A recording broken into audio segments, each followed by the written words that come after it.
Hello বন্ধুরা, good morning, welcome you all to the Pikush blog. আর সকাল সকাল উঠে দেখছি মাম্মাম এরকম হামা টানার চেষ্টা করছে, আর আমি লুকিয়ে পড়ার চেষ্টা করছি, কারণ কি ও আমাকে দেখলেই হামা টানবে না, ঠিক আছে, ভ্যাঁ ভ্যাঁ করে কাঁদবে আর করে নেওয়ার জন্য জিদ করবে। যাই হোক, এখানে আমি হচ্ছে ওই জন্য দূর থেকে হচ্ছে গিয়ে তোমার ভিডিওটা বানাচ্ছিলাম। আর আজ ছিল সানডে, আর যদিও সানডে ছিল কিন্তু আমার ছিল ডিউটি, তাই মনটা একটু খারাপই ছিল।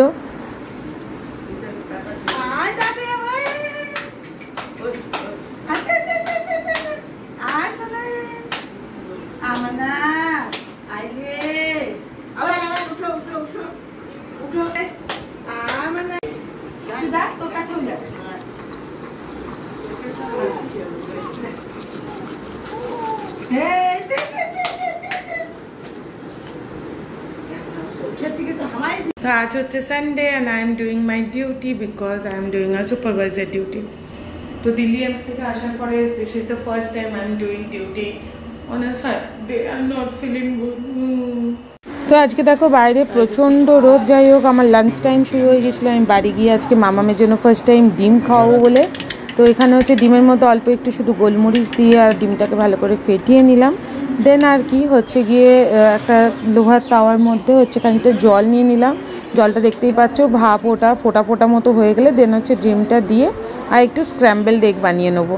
কারণ কি সেদ্ধ ডিমটা বাচ্চাকে খাওয়াতে একটু চাপের, কারণ কি ওটা অনেক বেশি ড্রাই হয়।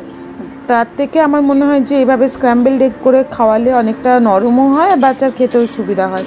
আর দেখো, এইভাবে আমি হচ্ছে স্ক্র্যাম্বেলড এগটা বানিয়ে নিলাম। তোমরাও তোমার বাচ্চাকে খাওয়াতে পারো। তো পুরোটা আমি খাওয়াবো না, আমি পুরোটাই নেবো, কারণ কি ও তো অর্ধেকটার বেশি নষ্ট করবে, ফেলবে, তো সেই জন্য আমি পুরোটাই নিয়েছি। নর্মালি নিয়ম হচ্ছে গিয়ে 1/3 বা হাফ মতো তুমি অ্যাট এ টাইম খাওয়াতে পারো। আর অবশ্যই খাওয়ানোর আগে অল্প একটু দিয়ে টেস্ট করিয়ে নেবে, কারণ কি অবশ্যই এটা একটা অ্যালার্জিক ফুড, তো দেখে নেবে বাচ্চার এটাতে অ্যালার্জি আছে কি না।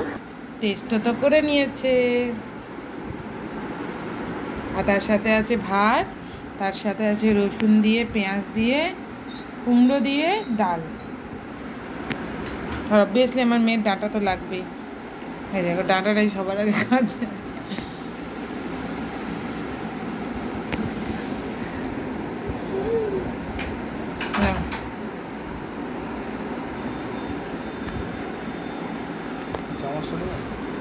দাও।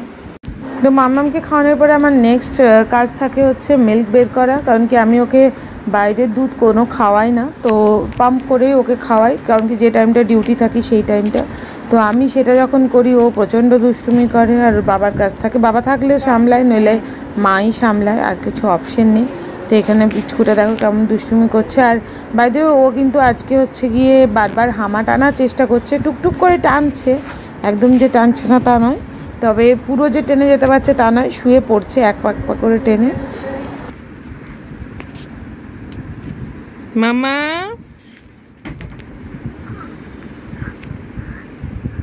রুহি,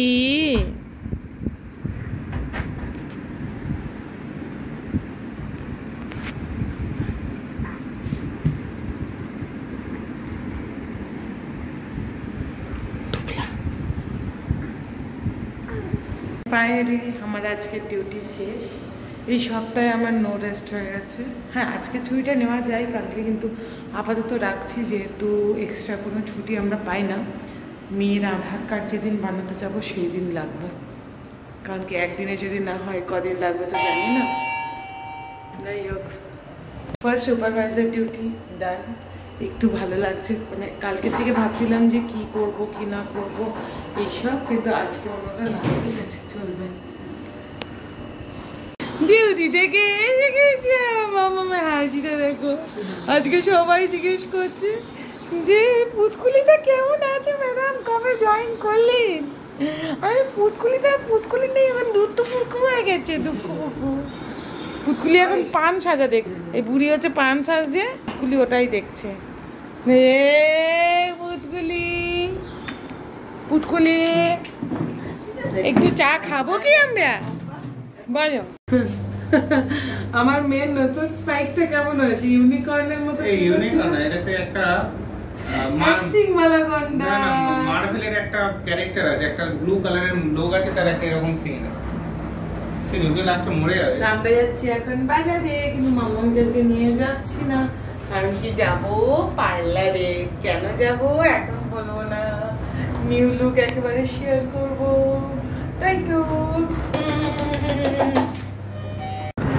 তারপরে আমরা রওনা দিলাম গাড়িতে করে। প্রথমে পার্লারে গিয়েছিলাম, কিন্তু পার্লারে ছিল ভিড়, সেই জন্য আমরা চলে গেলাম পেট পুজো করতে। আর তার সাথে আমাদের কিছু বাজার করারও ছিল। এখানে নিয়ে নিয়েছিলাম আমরা ডিমসাম থেকে মোমো, আর তার সাথে ফ্রাইড চিকেন। এটাই আমাদের একমাত্র খাবার প্রত্যেক দিনের। আর তারপরে সোজা চলে গেলাম পার্লারে গিয়ে পমলিকে বললাম, আগের থেকে ও জানতো যে আমি গিয়ে চুলটা কাটতে আসবো, তো ওরও মনটা খারাপ লাগছিল, ঠিক আছে। ও গিয়ে মানে ওরও হাত কাঁপছে, বলছে যে বাবা প্রিয়াঙ্কা দি তুমি এতটা কেটে ফেলবে, কিন্তু কিছু ভালো করতে গেলে এইটুকু স্যাক্রিফাইস তো করতেই। আর যদি সেই মানে ভালোটা ফ্রি অফ কস্ট করা যায় তাহলে কেনই না। চুল তো আমাদের বেড়েই যায়, চুলটা কাটতেও হতো, তো সেই জন্য ভাবলাম চলো আরও একবার একটু ভালো কাজ করা যাক। সেটা গিয়ে তোমরা ভাবছো যে চুল কেটে কি ভালো কাজ করা যায়, অবশ্যই চুল কেটেও ভালো কাজ করা যায়। সেটা গিয়ে আমাদের যে ক্যান্সার পেশেন্টগুলো হয়, যাদের গিয়ে রেডিয়েশনের জন্য বা কেমোথেরাপির জন্য সমস্ত চুল ঝরে যায়, তাদেরকে চুল কিন্তু ডোনেট করা যায়। তো সেটার জন্য যেটা হয়, মিনিমাম 12 ইঞ্চি চুল দিতে হয় তোমাকে। আর আমার চুলটা এখানে 14 ইঞ্চি মতো আমি এখানে কেটেছি, কারণ কি কিছু চুল ছোট বড় থাকে।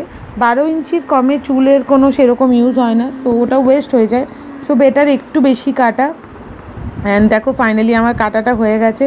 আর পাশের সবার এক্সপ্রেশন দেখে বুঝতেই পারছো, তবে আমার সেরকম কিছু দুঃখ হচ্ছিল না। আই ওয়াজ সো প্রাউড, কারণ কি আমার মনে হচ্ছিল যাক আমি একটা কিছু ভালো কাজ করছি।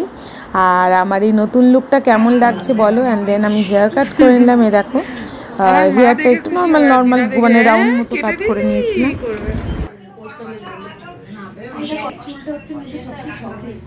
এরকম কিছু না, আবার তো গজিয়ে যাবে।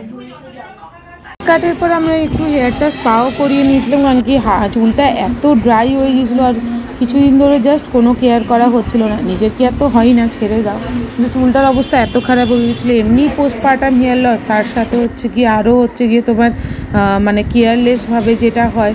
আর এখানে স্টিম নিচ্ছিলাম, তো খুব আরাম লাগছিলো যখন মাথায় ম্যাসাজ করে দিচ্ছিলো। আমার মনে হচ্ছিলো এরকম ম্যাসাজ যদি প্রত্যেক দিন কেউ আমায় করে দেয় কি ভালোই না হবে। And finally it's done. আর সামনে দেখো আমার এত বড় চুল পড়ে আছে।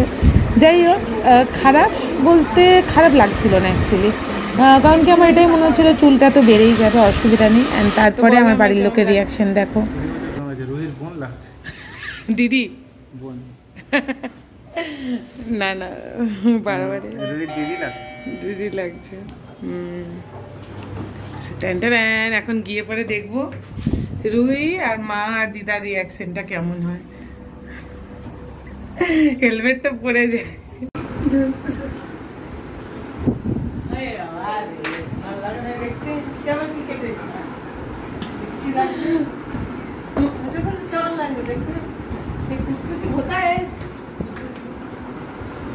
আর এখানে ছিল আমাদের ডিনার।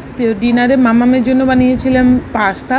অবশ্যই ওকে আমি হুইট পাস্তা দিই, যেটা একদম হোল হুইটে। আর আমাদের জন্য ছিল মিক্সড চাউমিন, দেখো। আর বেশ চাউমিনটা টেস্টি হয়েছিল। যাই হোক, তোমরা যদি এই চুল ডোনেশনটা নিয়ে ফার্দার জানতে চাও অবশ্যই আমায় জানিও, আমি ডিটেলসটা তোমাদের সাথে শেয়ার করব। তোমার কেমন লাগছে? পাপা এখন মাম্মামকে সামলাচ্ছে, দেখো মুখ বেজার করে রেখেছো। আইয়া আইয়া আইয়া। মাম্মামের এখন চলছে দুষ্টুমির time. Good night, good night, good night, bye bye. আজকের এই ভিডিওটা এখানে শেষ করলাম। কেমন লাগলো অবশ্যই জানিও। আমার নতুন লুকটা কেমন লাগছে অবশ্যই জানিও। কাল দেখা হচ্ছে, বাই বাই।